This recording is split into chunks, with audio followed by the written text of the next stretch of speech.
বন্ধুরা, আমার চ্যানেলে তোমাদের সকলকে স্বাগত। আজ আমরা ক্লাস 8-এর রায়ান মার্টিন প্রশ্নবিচিত্রা থেকে ইতিহাসের প্রথম পর্যায়ক্রমিক মূল্যায়নের চতুর্থ স্কুল সলভ করব।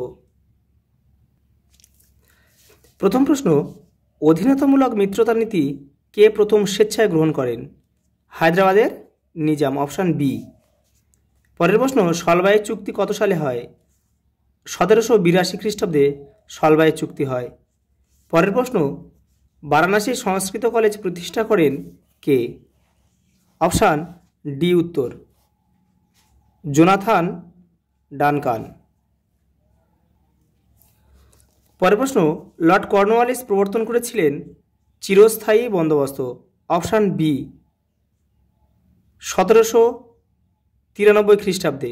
বাদ বাকি অপশানগুলো একটু দেখে নাও। রায়তরি বন্দোবস্ত চালু করেছিল স্যার টমাস মুনরো, এটা হচ্ছে দক্ষিণ ভারতে, 1820 খ্রিস্টাব্দে। মহলারি বন্দোবস্ত চালু করেছিল ম্যাকেঞ্জি, স্যার ম্যাকেঞ্জি, 1822 খ্রিস্টাব্দে। আর ভাইয়াচিরি বন্দোবস্ত চালু করেছিল এলফিনস্টোন, সঙ্গে ছিল ম্যাকেঞ্জি, 1824 খ্রিস্টাব্দে।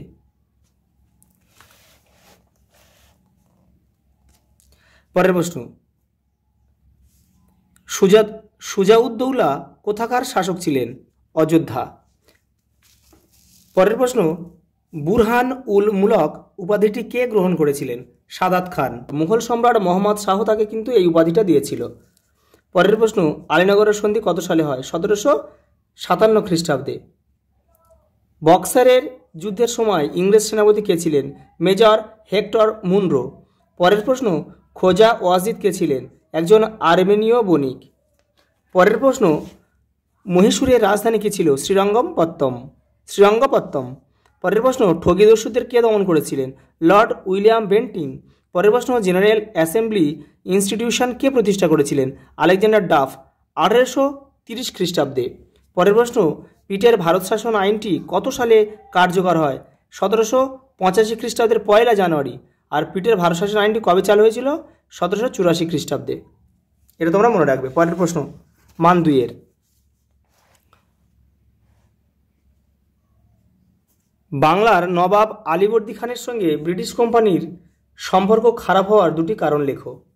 তোমাদের টেক্সটের 21 নম্বর পেজে উত্তরটি পেয়ে যাবে। এই যে 1744 খ্রিস্টাব্দে মারাঠা আক্রমণের সময় আলীবর্দী খান ব্রিটিশ কোম্পানি থেকে 30 লক্ষ টাকা দাবি করেছিলেন। এখান থেকে এই পর্যন্ত লিখতে হবে। অন্ধকূপ হত্যা বলতে কি বোঝো? তোমাদের টেক্সটের 22 নম্বর পেজে উত্তরটি রয়েছে। এই যে কোম্পানির কর্তা ব্যক্তি হলোওয়েল প্রচার করেছিলেন, এখান থেকে এই পর্যন্ত লিখতে হবে। জিসিপিআই কি? তোমাদের টেক্সটের 45 নম্বর পেজে উত্তরটি রয়েছে। এই যে এইখান থেকে এই 1823 খ্রিস্টাব্দে ব্রিটিশ প্রশাসন general committee of public instruction, যার শর্ট ফর্ম হচ্ছে জিসিপিআই,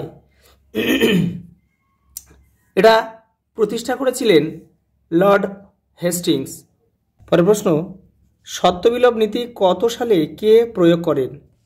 1848 খ্রিস্টাব্দে লর্ড ডালহৌসি। এই নীতির শর্তগুলি লেখো। এই যে এখান থেকে, ইংরেজ সৃষ্ট কোনো রাজ্যের রাজা পুত্র সন্তান না থাকলে সেই রাজ্য কোম্পানি দখল করবে, কোনো উত্তরাধিকারী গ্রহণ করা চলবে না। এখান থেকে এই পর্যন্ত লিখতে হবে। পরের প্রশ্ন, কোম্পানির আমলে দারোগা ব্যবস্থার সংক্ষিপ্ত পরিচয় দাও। তোমাদের টেক্সটের 40 নম্বর পেজে উত্তরটি রয়েছে। এই যে এখান থেকে 1793 খ্রিস্টাব্দে লর্ড কর্নওয়ালিস জেলাগুলির দেখভাল করার জন্য পুলিশ থানা ব্যবস্থা চালু করেন। এখান থেকে এই পর্যন্ত লিখতে হবে। 1812 খ্রিস্টাব্দে পাকাপাকিভাবে দারোগা ব্যবস্থার বিলোপ করা হয়। পরের প্রশ্ন, কলকাতায় এশিয়াটিক সোসাইটি কে প্রতিষ্ঠা করেন? Sir William Jones. Sir William Jones, 1784 খ্রিস্টাব্দে। আচ্ছা, উদ্দেশ্যটা কি ছিল দেখে নাও। তোমাদের টেক্সটের 44 নম্বর পেজে উত্তরটা রয়েছে। এই যে মূলত সংস্কৃত ভাষায় লেখা প্রাচীন ভারতীয় সাহিত্যগুলি আধুনিক ইংরেজি ভাষায় অনুবাদ করাই ছিল জোন্সের লক্ষ্য। পরের প্রশ্ন মান 5-এর কিন্তু এগুলো। 76-এর মন্বন্তরের ফলাফল বর্ণনা করো।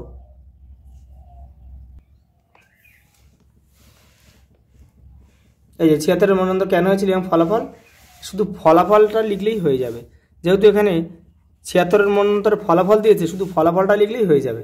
এই যে এখান থেকে এই পর্যন্ত লিখলে হয়ে যাবে। পরের প্রশ্ন ইজারাদারি বন্দোবস্ত চালু করা ও তা তুলে নেওয়ার পিছনে কি কি কারণ ছিল? তোমাদের টেক্সটে 49 নম্বর পেজে উত্তরটি রয়েছে। এই যে ইজারাদারি ব্যবস্থা, এটা লিখলে হয়ে যাবে।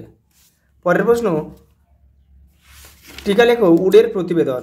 তোমাদের টেক্সটের 46 নম্বর পেজে উত্তরটি রয়েছে। এই যে দেখে নাও, এই যে উডের প্রতিবেদন, এখান থেকে এটা পুরোটা লিখতে হবে। আজ এই পর্যন্ত, দেখা হবে পরের ভিডিও।